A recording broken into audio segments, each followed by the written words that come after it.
My father was the pastor at Constance Evangelical Free Church for nearly 25 years. And in 1976, my mother passed away. My father just felt that he couldn't continue on in the ministry there without her at his side. And so he resigned from the church and went to work with an evangelist named Aubrey McGann. And the very first thing they asked him to do was to travel to the Philippines.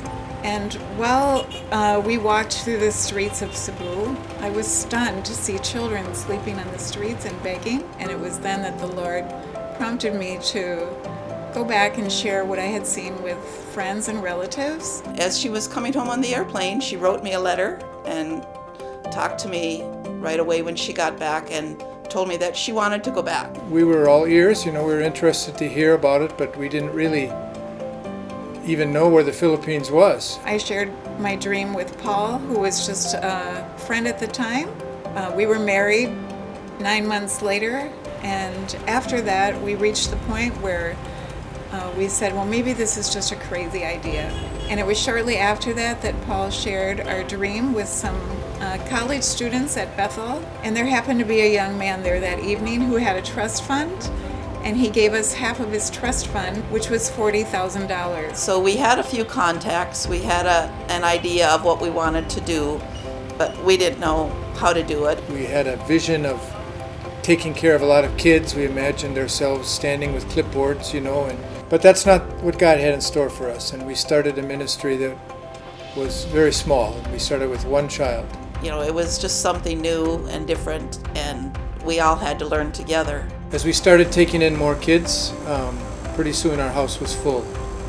And we started thinking about the future, what we might do. And so we rented a second house. And within a couple years, that one was full as well. A man who was a missionary in Cebu, working with the Evangelical Free Church, told us about a friend of his, and he asked us about, what are your plans for the future? We said, we'd like to have a space for all of our kids together, and he said, I'd like to build it for you. It's much bigger than what we had even imagined it to be. We thought we'd have this little home a few hours out of Cebu City, and we thought the kids would probably just grow up there and they would be, we'd be like one big happy family. We ended up in the city of Cebu, which is better. It's closer to all the medical needs and everything. And we've got much more interested in adoption potential for the kids. But we really believe that every child deserves a family. And so that means to try to be like a family as much as we can, but we're not a real family.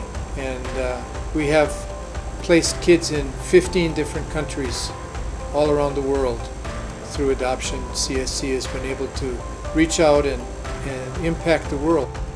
In 2019, we undertook a solar panel project where our 2 residences and our school now have solar panels. This has been a great thing for CSC in our attempt to keep our expenses down and have more of the money for food and medicine for the kids.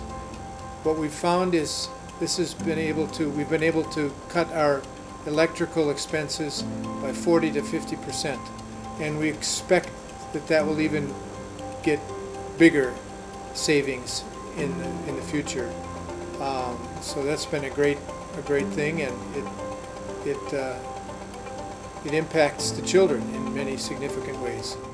It has been incredible to see the Lord's hand in this and how He orchestrated this ministry since day one, because there are definitely things that we never could have accomplished. The story of CSE is a story of generosity. A generous God who loves these kids so much more than we do, and He's the one who works in people's hearts to inspire that kind of generous giving. And that generosity has helped hundreds and hundreds of kids.